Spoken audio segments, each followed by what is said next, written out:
All right, guys. Hey, I'm here with Jonathan Marshall again. Last time we did a podcast that we got a really good response to that we're going to continue on, make a multiple part series. So this is definitely part two. Of course, like I said, last time we had part one. So Jonathan, why don't you give me go ahead and tell us about yourself, and then we'll kind of get right into the meat of things. Sure. Sounds good. Thanks, Butch. So my name's Jonathan Marshall. I'm a lawyer and work in a firm. We've got about 60 lawyers. In addition to that, I work at the West Virginia University College of Law, where I teach and direct the Center for Consumer Law and Education. I also have another business that essentially helps businesses work with the federal government. And so the purpose of the podcast in these kind of multi-parts is to really drill down and talk about learning things. And so one of the things that I've been learning over the last year or so is Jiu-Jitsu and working MMA and working boxing with you, Butch, and some other folks at the gym. And I think the concept here is whether you're learning law or learning, how to work in an organization or learning how to be an engineer or anything or practicing Jiu-Jitsu, like how do you learn things? When do you learn things? And how best to learn things? And I think that's kind of what we've been trying to tackle, and just some things that we've used and things we've heard from other people and things we've read about, and trying to get that out to folks and see if that might help them too. And so we've kind of broken things down in a couple different parts. If it's okay with you, I'll go over those parts real quickly. Yeah, no, that sounds perfect, because I think you're exactly right. One thing I would add is that really everything was perfect, obviously, but we're trying to maximize everybody's potential, right? When you have an opportunity to learn or opportunity to grow, what's the quickest way to do that? And not only the quickest way, the most efficient way, right? And so some of these practices or some of these things that we're going to talk about in your outline here are things that are going to make us do that, maximize our potential, and then hopefully just make things a little bit faster, a little bit easier, and keep us on track. Am I right with kind of saying that? Okay. Yeah, that's the concept. And so the first two concepts that we talked about during our last, our last podcast were don't waste time and seeking and expressing gratitude for people who are willing to teach you. And really what the first one is really driving at is if you've got a desire to learn something, if you have a desire to want to do something, do it now. Mm-hmm. Do it now. Don't wait. And the reason for that is we have limited time. I mean, it's a simple fact. We have limited time. And the analogy I think I gave last time was if you take an 80-year-old person who has billions of dollars and you say, look, I'm going to give you 10 years of great life. How much is that person going to spend? Mm-hmm. Or even 30 days, or maybe even a week, right? And so what people have is time. I mean, that's our currency. And so if you want to pick something up, if you want to try something, do it now. So many times, and you've heard this too, you hear people saying, well, I wish I would have done this earlier. I wish I would have done this earlier. I've always wanted to do this. And it's great you're doing it now. That's wonderful. But if you aren't, don't waste time. Start. And so that was kind of the first topic. And the second part was, if you're going to learn something, you need to find good teachers. And when you find good teachers, you need to express gratitude for them because they're invaluable.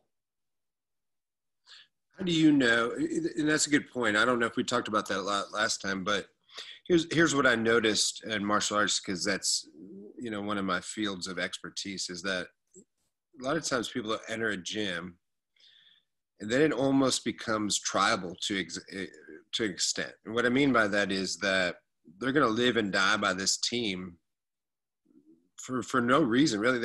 It's an odd thing, right? Like, so let's say that I went to a gym down the street. I maybe over in time I'm hearing the other gym down the street's better, but I've started here. I don't want to give up on these people. I almost feel like this is my home team, right? I feel this loyalty to this place that I just started, which is kind of silly, really, because by the time that you've realized that you're not in the right place, you've wasted more time, which is the point of not wasting time, right? But it's interesting, right? Like and I guess another aspect to that is I don't think you should jump back and forth, right? Because you're also wasting time. So how do you know, for example, do you think that's research coming up front? Like, let's just talk about what we do. I mean, we're doing jujitsu. Would your advice be really research, get testimonies from other people, then go, which seems kind of obvious, or try a couple places within a certain amount of time, then go from there? Or the thing is, I'm trying to help you. And that's what the one thing is, I used to feel bad for people that I knew went to a bad gym, and this has nothing to do with being a rival or a place that, it's not me, right? It's just, there's certain people that started gyms that they never taught before. They're trying to start a gym either for money or just because they have a big ego. And then these people end up there. And I truly felt bad for these people because they're stuck at a place that they're not going to learn. They're not going to excel. They're not going to get better. Right. And that's why they joined. And then I would feel bad for that. So anyway, I guess I think hopefully you know what I'm talking about. Like, how do we get around that part? So the concept here really is, well, I'm going to go against some conventional wisdom. So conventional wisdom says that, you need to stick to things, and that's right to some degree. But there's also a concept of quitting, and it's not a bad thing sometimes to quit. And so let me give you an example. You are often and this is the old adage, who you hang out with. And so if you've got bad influences around you, it's important that you quit them, because from a biological perspective, you can't help but be like the people you are around. And you may say, I'm not going to be that way. But the reality is you are often who you hang out with. And so one of the central concepts that you'll find, and a lot of people talk about this, is this notion of quitting. You quit bad people. And so I'm going to answer the question kind of backwards. And so, to your point, if you're in a position, if you're doing something, if you're in a gym and it's not working for you, you may need to quit, and you may need to seek out and find the right gym with the right people for you. Now, obviously that entails a transactional cost. It's a cost, time, effort, right? But it's important that you surround yourself with the right kind of teachers, because if you don't have the right kind of teachers, you're not going to learn. And from a foundational standpoint, and let me just go ahead and answer the question in the other direction. When you're looking for a gym or looking for a teacher, yeah, it's important to talk to people, right? It's important to talk to the teacher. And point right there. Not to cut you off, but do you almost interview people when you talk to them? When you say you talk to the teacher, I mean, how do you get a good vibe from that teacher? Yeah, I think that the answer to the question is, you may not have the expertise to make a grounded assessment or a well-grounded assessment as to what that person can or can't do. I mean, that's the reality, right? Especially when you're starting something new. And that's where you try to find people who you trust, right? I mean, the reason that I got in touch with you, Butch, was because I knew Leon Ramsey. Mm-hmm. And Leon Ramsey said, hey, you need to talk to this guy. Which makes sense, right? And then, so that was... Yeah, we both trust his opinion, right? In the same reason that he told me I needed to talk to you. And then I was like, well, I trust his opinion. So therefore I reached out to you, right? Like, and vice versa, right? Like we kind of, yeah. So that makes a lot of sense. Yeah. So, I mean, and I would say that's definitely part of everything, right? But I don't know if you heard everything I was saying before we had a little bit of technical difficulty, but one of the parts I was saying is that, sometimes I would feel bad for people, right? Like, I know that they ended up in the wrong place. And let's say that it was a competitor of mine. So I'm not going to reach out to them because that's just not couth, right? Reaching out to somebody, hey, like, yeah, that gym sucks, right? Like, I'm not for that, but I just knew, like, because I knew who the people were. Like, I've been in the industry forever, and there's a lot of guys that'll have no background in training. It could be anything, right? I'm just picking what I'm in. And then all of a sudden they start a gym because they see an opportunity to make money. Now they're teaching people. People don't know if they're being taught correctly or not because they don't know anything, right? And so they're kind of stuck on this. My point is, I just feel really bad for people that end up in that situation because it's not a rivalry thing. I'm not like looking like, hey, that place is terrible, because it's not. It's just, I actually care about, like, the reason I started a gym was to help people. It sounds kind of cliche and it sounds stupid, but I feel like I have a certain set of skills that, just like you said, Leon Ramsey taught me, and I have other instructors, Hoist Gracie and Marcelo Montiero, and on and on and on. But I feel like my mission or my goal or what I've been put here to do is spread that knowledge. I feel like that stuff is priceless, and that my job is to pass it on, because I'm not going to be here forever. And maybe I have a unique way to teach that. And then maybe it would help people, because what I think is that here's how I learned. Even though those instructors are really good, I still had a certain way of learning. And I can also recognize that not everybody learns like I do, that maybe it's, and so I can point those things out and say, hey, this kind of got me to where I needed to be a little bit faster. Maybe it would help you. Right. Anyway, I'm sorry to cut you off there. So hopefully, does that make sense, or does it help a little bit? Or it does help a lot. And again, the concept is, you have to find good teachers. That's why it's so important when you find them to express gratitude to them, because not everybody is a natural born teacher. Not everybody is a good teacher. And when you find good teachers, you latch on to them, you thank them. And again, and it's not just the teacher, right? It's often the people you're training with, right?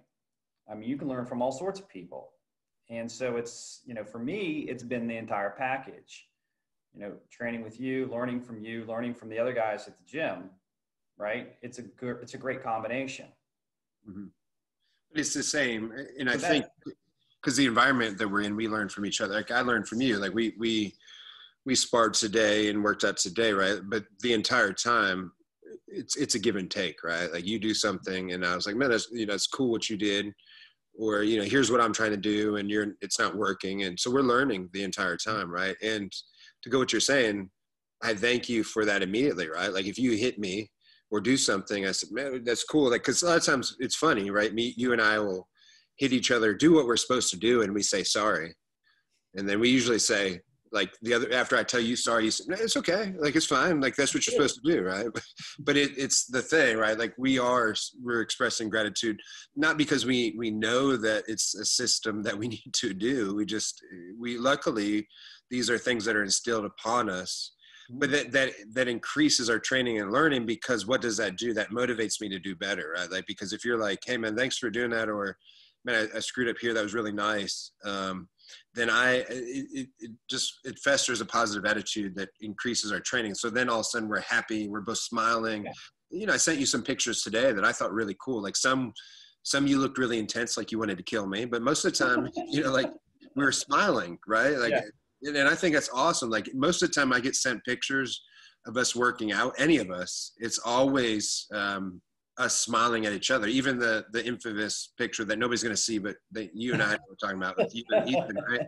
We're really like, we're smiling, right? And it's it's amazing. Honestly, it's kind of overlooked. Like people don't understand why we're smiling so much, but it's because of the concepts that you're saying. And look, I'll give you credit. Maybe that's a lot of stuff that you've instilled upon the gym in our training environment, where if you thank everybody, they thank each other, and then all of a sudden we're all just living a happy life, right? Well, I mean, again, it's important. It's important. And, you're at like our attitudes, our moods, if you come in, and if I come in, and I'm saying, everything's going to be bad, nothing's good.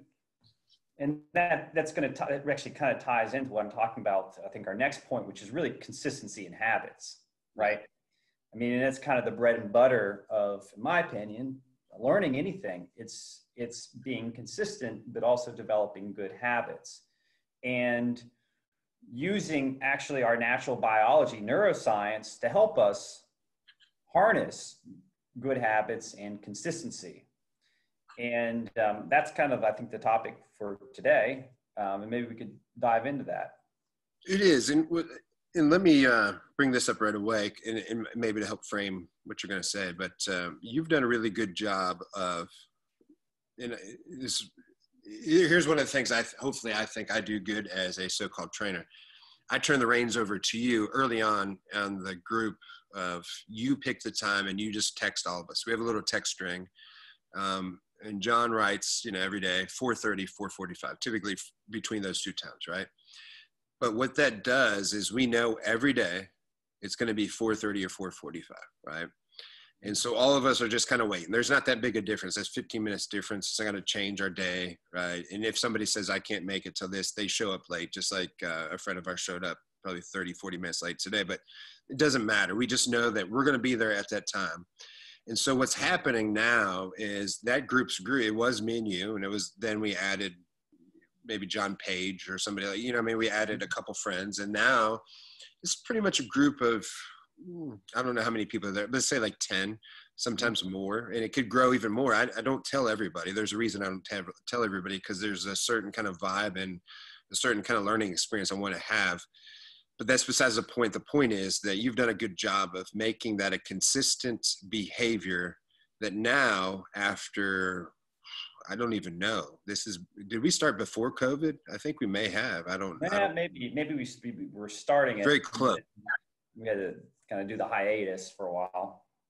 Yeah. So that's a good point. So we took a little time off, but let's say that we started, just say March. So let's say 6 months, and it's pretty consistent now. So now the difference is, so when I went down with injury, so when Joey Simonton, another friend of ours, went down with an injury, now it like hurts, right? It's because that's my daily routine. Mm-hmm. And so now there's a piece of me that's it's bothered. Whereas if this wasn't a habitual thing that, quite frankly, that you started, I'd just be like, it's another day I'm not working out. And I'd look for those excuses. I don't care. Like, it's just, but now I look forward to it. So like, quite frankly, even to go on to that, like, I'm not supposed to work out for at least another 10 weeks. I don't know what it is, but I just have this urge to go back and get back in my routine, mm-hmm. which is a routine that's been created by you. Right. And I think it's a great point. You've done a good job. You and I have talked a bunch privately about this, right? Like, you wake up at a certain time every day and work out. The reason is, it's just because if it becomes a habit, if it becomes a discipline, you're just going to do it. And then you don't think it becomes part of your daily life. And that's very important, right? Yeah. And that's really the concept. If you want to learn something new, it's important to have a habit of doing it. And I'm not going to get into the science of really what habit is, but we can talk about it generally. But basically, what you're trying to do is create an atmosphere in which you're almost like your brain is on autopilot, right? I don't have to think about it.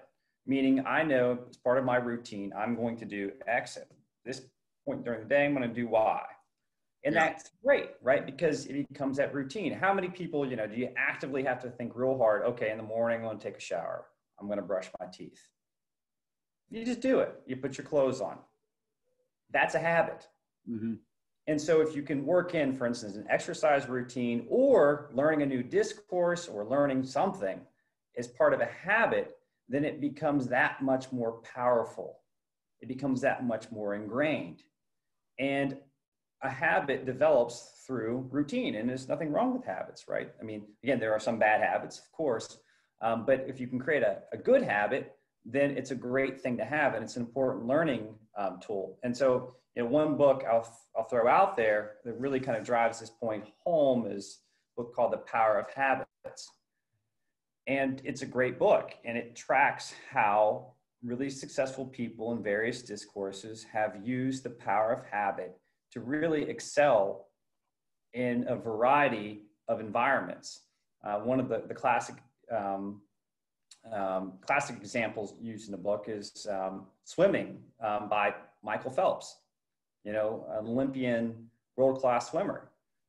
Part of his success was he had the same routine day in and day out. And he did a lot of visualization of winning, but it was the same routine. We'd eat the same thing. He'd have the same stretches. He would work out as if it was a kind of a competition. And when he went to the competition, literally it was just executing a habit, something he did every single day. And that was a very powerful winning combination. Yeah, and it makes sense, right? Like, if, for example, like I don't have the best diet all the time, right? I like to eat Reese cups and drink some bad alcoholic beverages and stuff. But when I am doing, if I'm getting in shape for a fight or, God forbid I run a race or something like that. What I do is exactly that. I have the same meal every day, and then my wife will say, "Don't you get tired of that?" And I'm like, "No," because I need that consistency to stay on track. Because if every day you say, "What do you want for dinner?"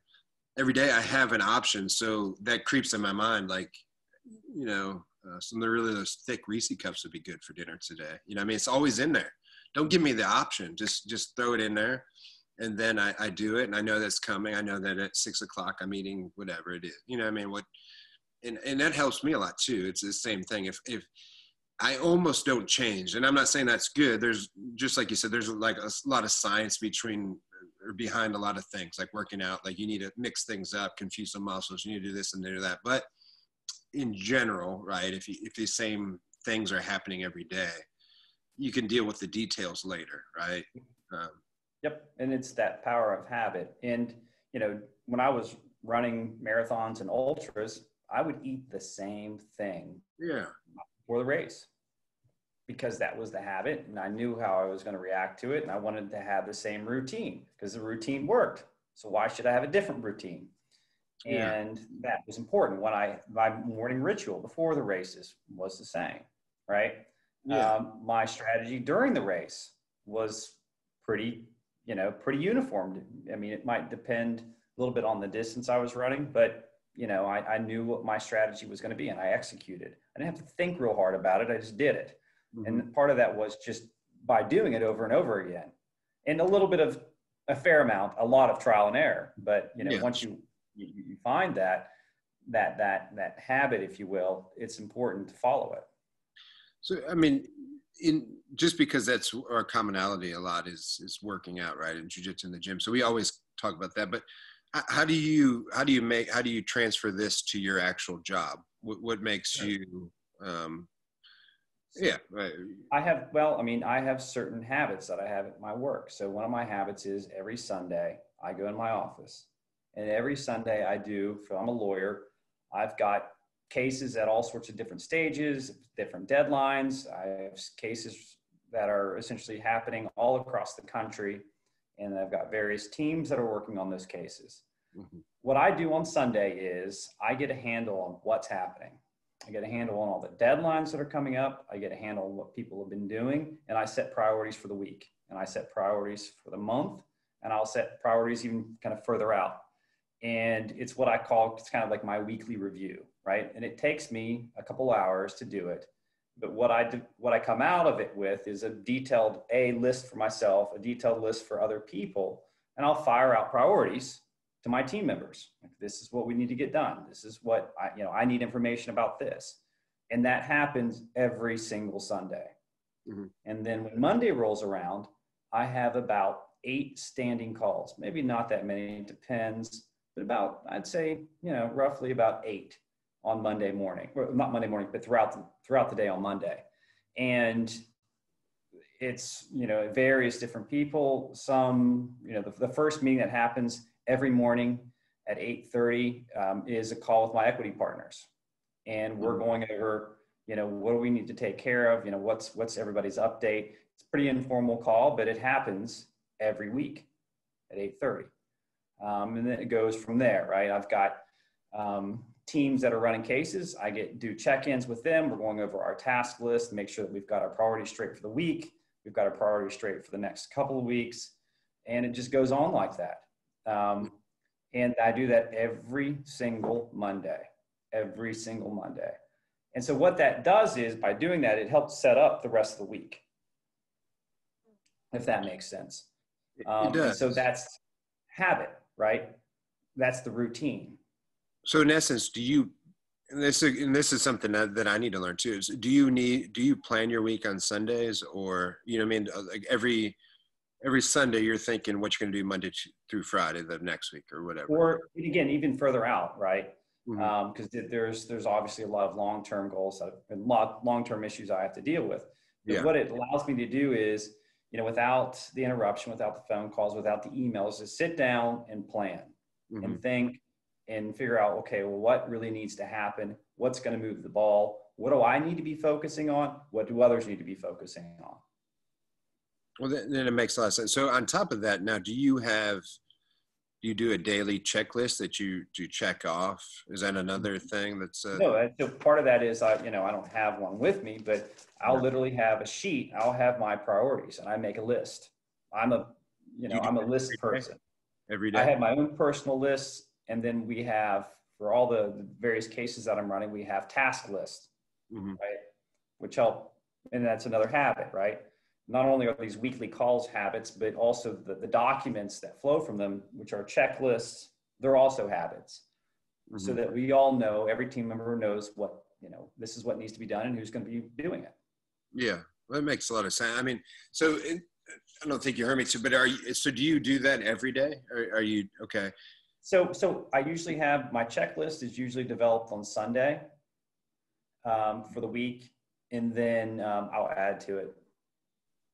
And I know, and I don't know if this was on our last podcast, but I know that you and I have talked about this before because it's similar. One thing that I learned from you is that I like to take a piece of paper and write down, like if I'm waking up in the morning, here's the things, and it adds, right? Because both of our jobs, both of our jobs, like a lot of the things of a lawyer, I'm sure, and in my job too, is putting out fires, right? So everything's fine, and then all of a sudden I get a phone call and there's a crisis, and so now that like I might have had an outline, but now there's Sure. essentially a new outline, Stuff right? happens.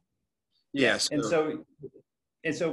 What I do is obviously I add to my list, right? Sometimes I just throw the list out if, as things happen, right? You got to be flexible. You can't be Cartesian in life. But what that list does is it does help me keep focus. And I don't very often have to throw out the list because really what that list represents is those really critical key things that I have to get done,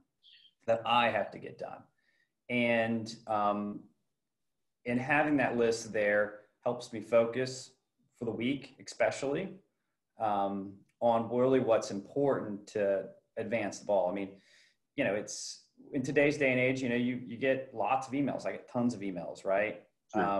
And it's very easy to get distracted. And what I have found with having a piece of paper with a list, like literally sitting right beside me every day, is it allows me to focus on those really important things that I need to get done versus chasing emails all day long.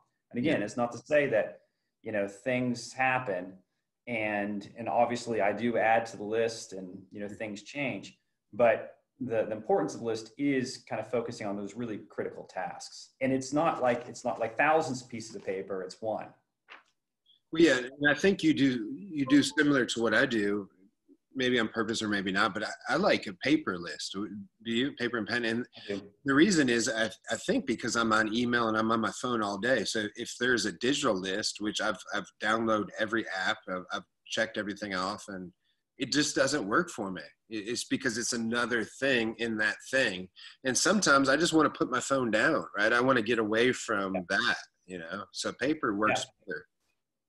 And I've used a lot of different techniques. I've used Outlook for kind of task management. And there's great books about that. Well, I'm going to mention one of the books that talks about some ways of using Outlook, for instance, to manage your life. But what I have found for me, again, setting those intentions, those weekly intentions, if I write them down, I've got that list with me. It's that for me, that's worked well. Now, again, our task list for cases, that's all digital. These are detailed lists. They're being shared in the cloud and things of that nature. But for me, I mean, there's real key essential things. I write them down. Well, don't you think, and I know that there are studies about it, but there's something to me, something with the studies that I'm not going to mention because I don't know them, but there's something about writing something with a piece of paper, right? Like the same thing if I was studying, right? There's something that makes me remember better if I'm actually taking physical notes where I write it on a piece of paper that makes me remember better. And I think that's important for my task list. If I remember it, it becomes even more important. Like if I just wrote something, type it up, I might forget about that stuff. It's somewhere I'm not seeing, right? Well, I'm not mean like this, but actually there are some professors who do not allow students to bring laptops anymore in the class. Because some studies have shown that typing and just taking notes that way is actually an inferior way of taking notes. Yeah. And that you almost miss the concepts, and it's better to take written notes. It's odd, right? Because we're that, but I'm just saying. And so, we're all required, or we have to, or at least I do in my syllabi, to indicate whether students can have laptops or not in the classroom. So, again, I think there's probably something to that, but again, keeping a list that's one of those kind of consistent things that I try to do day in and day out is have that, and that's worked for me. Other people have different habits. Yeah, okay, too, right? Like they've got to work for them, right? Yeah, and I mean, and again, like there's a book out there. It's called Getting Things Done, and it's a great book. One of the best pieces of advice from that is, in terms of developing a good habit, if you get a request to do something, it's going to take you less than 2 minutes, just do it. Don't put it off. Just do it right then. Get it done. That multitask, even if you're busy doing something else, just get it done. It's better off usually, right? I mean, you want to, if you're getting that request in the middle of something that's very critical, probably you need to isolate yourself better, right? Turn some things off. But I'm saying, assuming that you have the capacity to deal with it, it's better off just to deal with it.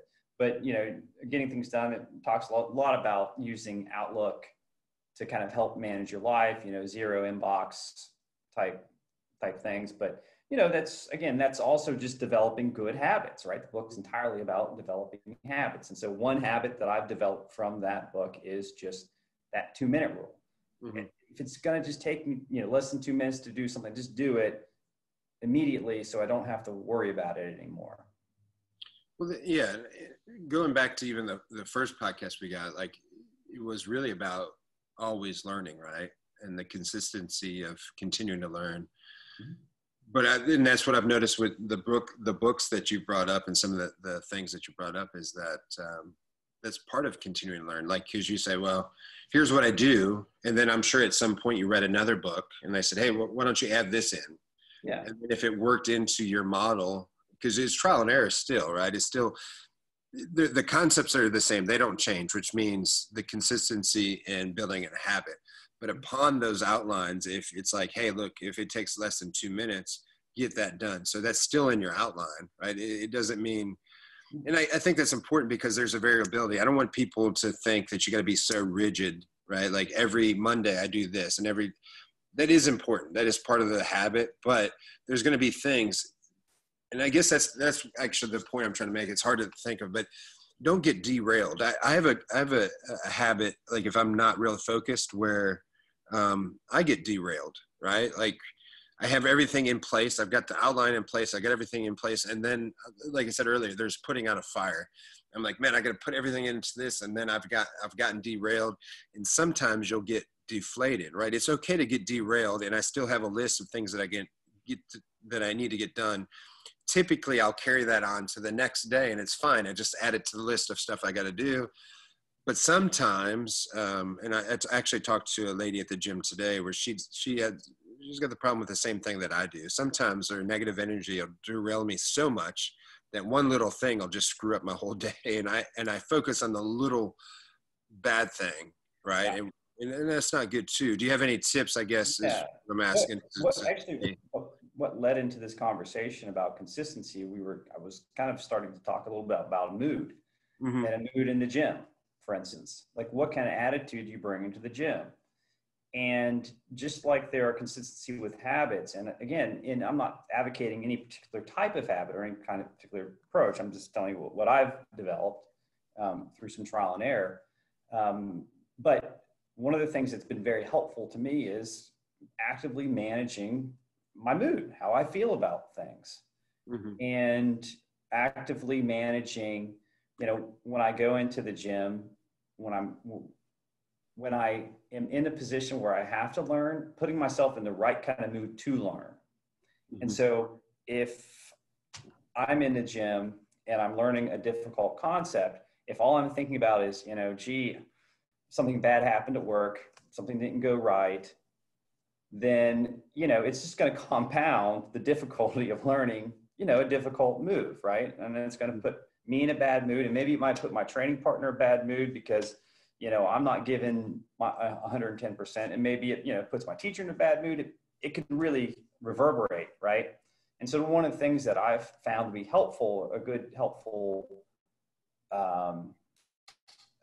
habit, is to really actively manage my attitude and my mood, when I'm around other people. Well, that's been you can very say that effective. a habit though. That's interesting, right? Like to me, that's interesting. So that I can, because I wouldn't think emotions were a habit, but they are. So you're They saying, are. okay, no, that's, we may have broke ground for me. This is very important because I think you were busy, but when Nikki and I were talking about that at the gym today, because she made a pretty good post on social media the other day, but it said like, I need to remind myself that negative things don't control my entire day. It's something close to that. But I told her, and that's what when I mentioned to her, I said, hey, I just want to let you know that really hit home with me, because that's what happens sometimes. I could have a great day. Like 99% of the day was perfect, right? I crushed it at work. I crushed it at home. My kids are happy. Everything. And then I get this phone call that's negative. That's really not that important, but somehow it deflates me and deflates my mood to where it crushed me, and then my energy is gone. So anyway, yeah. So any tips that you even had for me? Because honestly, this would help me, and it obviously would help Nikki at the gym or a million other people.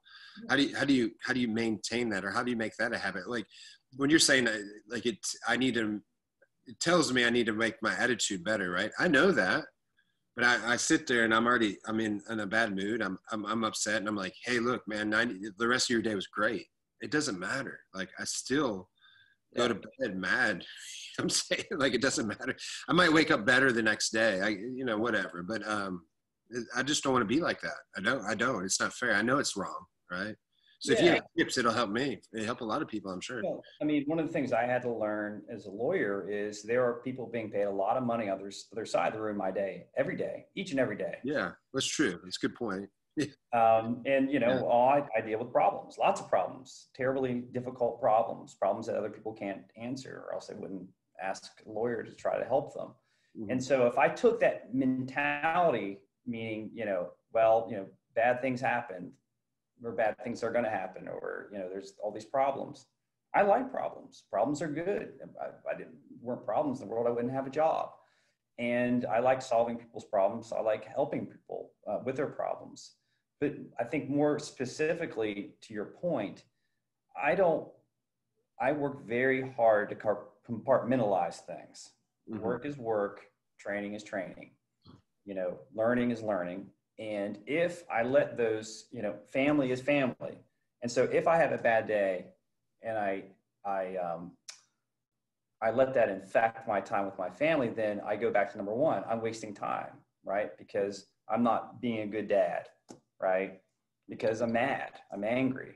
And if I go into the gym, right, with that kind of attitude, what really motivates me is I know if I'm in a lousy mood, then it may rub off on other people. Mm-hmm. Right? And it's going to ruin their day too. And I don't want to do that.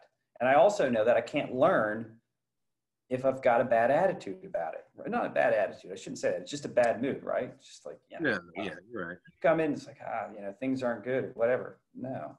And what I have found is, you can be really valuable in an organization, life, family,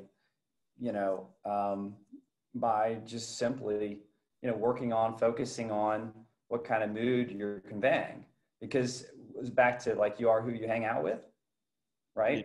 People can't help but sometimes take on the moods and things that other people around them are exhibiting. And so that's a powerfully motivating feature. Well, yeah, and you and I have had private conversations about this, but that's a great point, because we talk about how negative people can suck the energy out of you. And that's when you hear the phrase like one bad apple, that's usually what happens. If you have a guy that is very negative, no matter what environment you're in, work, home, gym, it can breed, right? If there's not another guy counteracting that or squelching that, or, then then it kind of just festers. Like if somebody's in there complaining all the time, then you start complaining. You're like, you're right. Yeah, this person's terrible, or this situation is terrible. But ultimately, like all those things without a solution does you no good. Like if I sat and complained all day, I don't, it's not going to help me, because I have to have a solution for the problem, right? And I guess that's the unique problem I have. I know all the answers, right? Like I know them. It doesn't mean that there's not every now and then that something negative hits me and it messes my day up.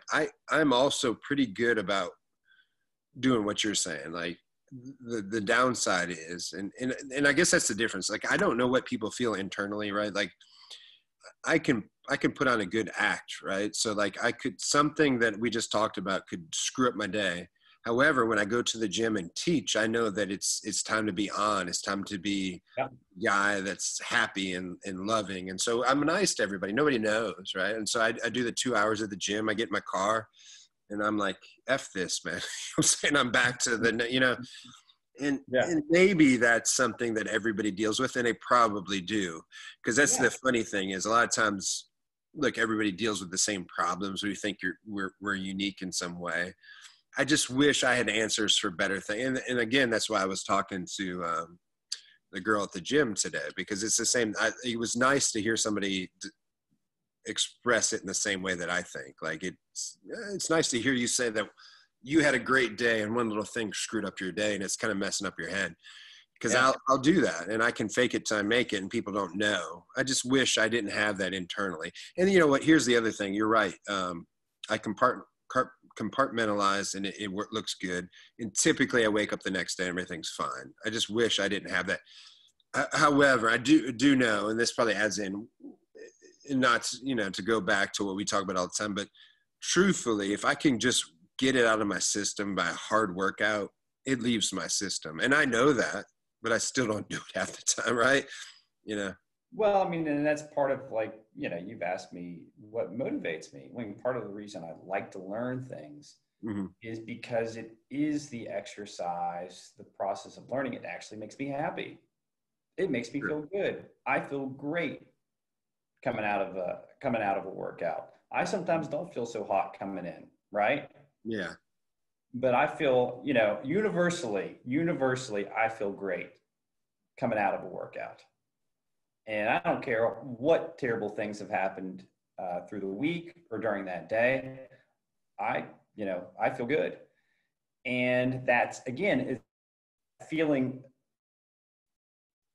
that feeling of feeling good, right? That's what helps reinforce the habit. Mm-hmm. And once you get into that routine, you can use that kind of that feedback loop to help fuel, again, a good habit versus, of course, a bad habit.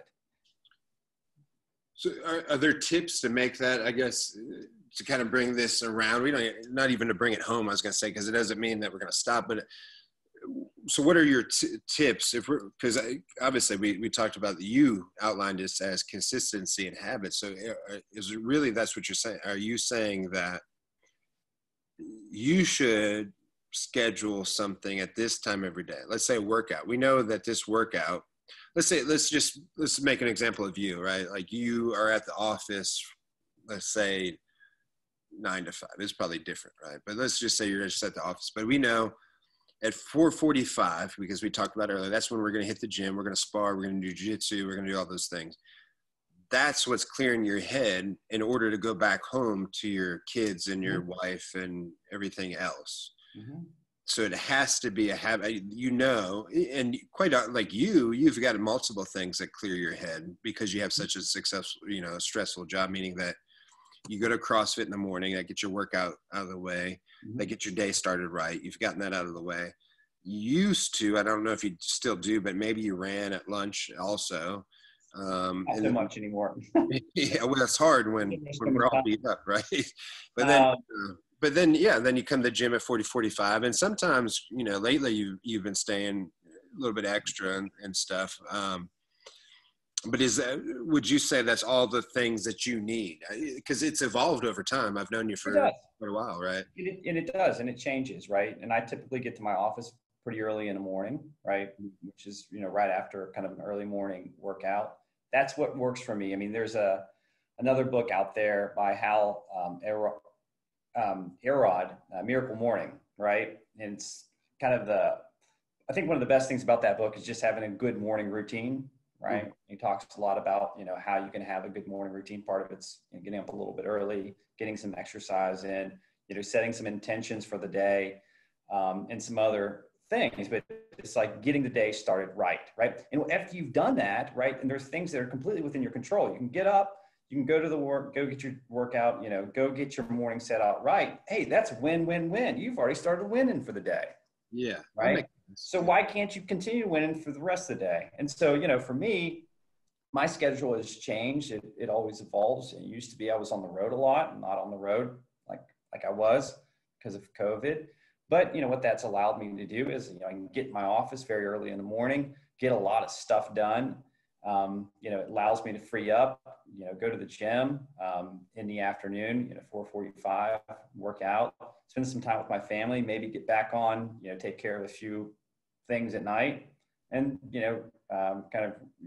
repeat. Yeah. And, that schedule has worked for me. That's what I've been doing kind of, post quarantine. That's worked for me. And, my schedule has evolved as they all do, right? For all of us, as things have changed. But, that's what works for me. And for me, early morning routine works very well. Well, let's say this. So you've put into some stuff into practice for a while, right? Mm-hmm. And you've read all these books, and so things have evolved over time, right? Mm-hmm. Mention a few things that I'm sure changed your routine or added to your routine. For somebody that has zero routine right now, they have zero habits. Maybe their habit is just eating bad food at night. And I'm not making fun of everybody because I am that guy. So what would you say, where should they start? What is the thing that they should do? Number one, where should they start? What's the most important thing to get their life back on track? Right? It starts with intentions. It starts with a goal. It always starts with a goal. And in my opinion, it starts with a goal that's written down. Mm-hmm. You can have a goal in your mind. So what do you think about, so a lot of times when they say that, you have a short-term goal and a long-term goal, right? Do you believe in that concept? And also, do you believe in the concept of writing down a time frame? Like, I'm going to do this by, right? Well, I work by deadlines. I live by deadlines, obviously, because of the nature of my profession. What I would suggest for, if you've got something that you want to work on, write down your goal, whatever it is, write it down. I'm going to do X. I'm going to stop, eating, after 8 o'clock, or it may be, I'm going to start a gym regimen. And that could be the goal. But what you want to think about though, and this is something we talked about, I don't know if we talked about it last time, but you had mentioned it. Think about the goal. What is the goal? I mean, it may be, I want to run, an ultra marathon. You may have never, ever ran before in your entire life. You are not going to go out and run an ultra marathon. And so what you want to be thinking about is maybe that's your long-term goal, but how do you actually bring that to fruition? Mm-hmm. Right? And really that's where I think part of the power of habit comes into play. It's developing those, I think what you call sub-goals, measurable sub-goals for actually achieving that end.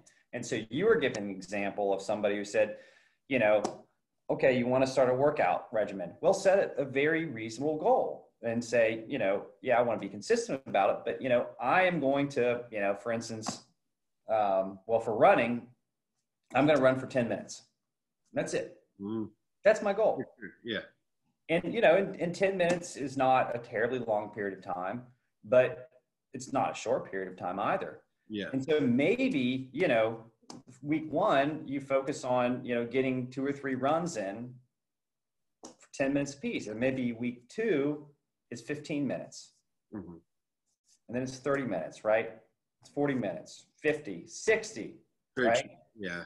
2 hours and then 3 hours. And now you're really going. I think sometimes people get, it's like learning jujitsu, right? I mean, for me, this is not something that's going to happen overnight. And I know it's not going to happen overnight. In fact, it's daunting, right? If you really think about it, like mastery, what it means to master that particular domain, it's daunting. It's overwhelming, really. Yeah, it's a decade of your life, minimum. At minimum. Yeah, yeah. Minimum, right? So what am I doing each and every day? I'm thinking about, short-term goals. Oh, well, I'm going to work half guard. Mm-hmm. I'm going to work frames today. Or, what I'm thinking about is little measurable sub goals with even training partners. This is a bigger person. Okay, well, I'm just going to work frames. That's it. Or it's, somebody maybe different. Maybe I'm going to work, takedowns. It just depends. But, setting those little measurable sub goals, I think, are pretty important as part of an overall goal, mm-hmm. right? But I think you need to have the overall goal. I think you need to write it down, and you need to hold yourself accountable to it. So if you write something down, what's your habit? Do you, because I've read several books and looked at articles, and sometimes if one of the articles or books inspires me, I do exactly what they say, but typically I don't, just to be honest. But meaning, like, do you write, sometimes they say write your goal down and put it in a place you're going to see every day, like put it on your mirror in your bathroom. Put it in a journal, put it in something you're going to look at every day. And I do actually agree with that. And then when I am really serious about something, like, let's say that I woke up today and I was like, God, I am grossly overweight. I don't know why my wife didn't tell me. And usually that happens because somebody that I, said, hey man, you're fat. And I was like, oh, so there's something that woke me up. Right. And then I would either use that phrase or I'd write something down and I'm like, all right, man, it would happen, right? And then it gets me to that goal. But a lot of times I'll write something down and the act of writing does help, even though if I never look at it again, it really does. Even that little small measurable thing. However, I do wish, and sometimes I guess I don't, and here's the reason I don't do the extra step I probably should do is I don't put little notes. I wish I did on my bathroom mirror or something, but I don't want my wife to make fun of me. Right? So that's why I don't, man. Yeah. So yeah, and even holding yourself accountable by declaring it to somebody else, right? It's helpful. But I do like the concept of writing it down. I like the concept of keeping a book, keeping a journal. Yes. Yeah. Something that you look at, right? Something that's just right there. And, writing things down. Because for me, that makes it just that much more real. I mean, it's one thing to have a thought. Yeah, thoughts come in, thoughts go out, right? But when there's a permanency to it. There is. That's pretty important. And I'll give you an example. There's a long time ago, and it's funny because I ran across this thing that I wrote down, and it was like in a notebook that I'd barely used. That was just like literally a notebook that I scribbled some stuff in, right? And then I just happened to come across it recently, and it had a bunch of goals that I accomplished, really, but I had forgot that I wrote that down. But then looking back at that, I knew that the act of writing that down helped to me. And I'll tell you why I wrote it down too, is because I remember that. It was like, I was working MRI. It was a long time ago. It was like 10, 15 years ago. But I was listening to, I don't even know if they really podcasts were that important back then, but it was like something with Tony Robbins, like Awaken the Giant Within or some BS. Very effective. Yeah. And by BS, I mean, he's awesome, right? I don't listen to a bunch people of stuff. Right. Do those and, and find them very effective. Yeah, no, he's just another motivational speaker, coach, whatever. He's very good, but whatever I was listening to the time, I'm positive, right? They said, write down your goals and do them. And I did, but I had forgot about it. But what it did do is put into motion the things that I wanted to do at the time. So I think I hesitate to say all the stuff that I'm going to say, but let's just say like I was making a certain wage in MRI. And then my goal was to make, let's say just like 100,000 at the time, right? Like I was like, I need to make this. And an MRI tech, which is an X-ray tech, essentially too, they don't make that much. They make a good living. It's good professional living, but it's not what you make. It's not what the next tier of people make. So I was like, here's what I want to make. And then I thought about it and I was like, we're in this job. the only way that I can make that is if I am a director over this. And what does it take to be a director over this? I was like, well, I need to have my master's. So it put into motion, like, am I going to go get a master's, or am I just going to find another job that I'm passionate about? So I've chosen another job, and now, quite frankly, I've tripled what I put as a goal, right? But looking at that, I promise you 100%, I would not be where I'm at today unless I wrote that on a piece of paper, because it made it real to me. And the only way that I could do what I wanted to do was to actually change my profession. And I had to put that, I had to go through that thought process. I was like, what am I going to do? Right. And I think that's really important. I mean, you know, one of my fundamental goals in life is, what does it take to live a good life? Mm-hmm. And, you know, various people can answer that question differently. Right. And, you know, and I answer it differently than you answer it, and you answer it differently than somebody else answers it. But I'm saying, you know, what does it take to live a good life? And things that I know that it's going to take to live a good life is, I need to take care of my family. I know I need to take care of my family, not only for, you know, the next couple of years, but, you know, through retirement. And I also know that, you know, you can't rely on anybody else to take care of you. Yeah. And so, you know, and I've got a lot of responsibilities, and so I've got to earn and make a certain amount of money, frankly, in order for me to do that. And I've got a pretty daggone good idea of what that's going to take. Mm-hmm. And that's part of, again, goal setting. And then you set those goals, right? And then you start thinking, okay, so what am I going to do? What are the interim steps it's going to take for me to learn this stuff? And it's no different than when you're sitting down trying to learn jiu-jitsu. Okay, so, all right, you know, what is it going to take me to be really good, you know, fighting from my back, or fighting from a dominant position, or working the submission, right? It's the same thing, right? You've got an overall goal, and you've got sub goals to work toward to actually achieve that end. But it starts with the intention. It always starts with the intention. So, you know, get in the habit of setting intentions, getting in the habit of writing those intentions down, and getting in the habit of developing strategies for actually achieving those ends. And I found that to be pretty helpful with anything, really. Yeah. Well, let's say this. Let's kind of wrap this up if you're okay with that. But let's say this. I think we talked about a bunch of good stuff, but if the intention that you and I both have by doing this, and by doing a lot of the things that we do, is to help our friends and help other people, and kind of help ourselves, right? Because we're constantly learning too. Yeah, exactly. We're taking things that we learned, giving it to other people, collecting feedback, and continuing to grow, right? So let's say that we end this. Jonathan Marshall has a magic wand, right? What are you going to do to improve everybody's life? What information, if we're going to take podcast number 1 and podcast number 2, we haven't made it past this point right now, what should they do to start their journey tomorrow? I think it starts with intentions. Okay. It really does.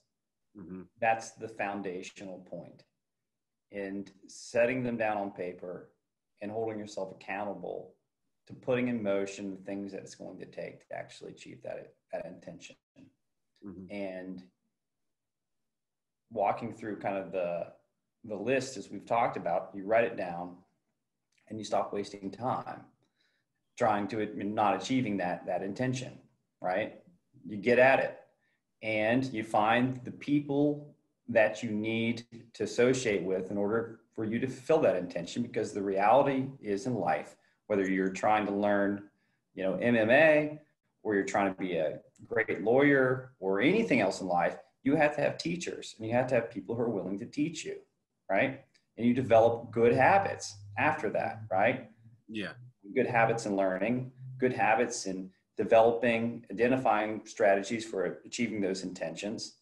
And, you know, you go on, right? And we'll talk about some other concepts, but as we've sit here today, I think that's what I would focus on.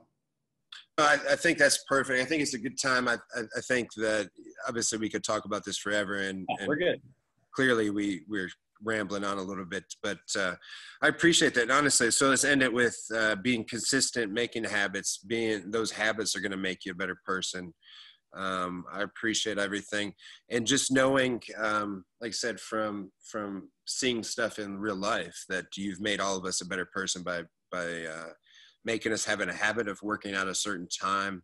And truthfully, you've made me a better person and a better friend to you, a better trainer to you, a better training partner. You also, when I always say trainer, you train me as much as I train you every day. So I appreciate all those things. So thank you. That's nice.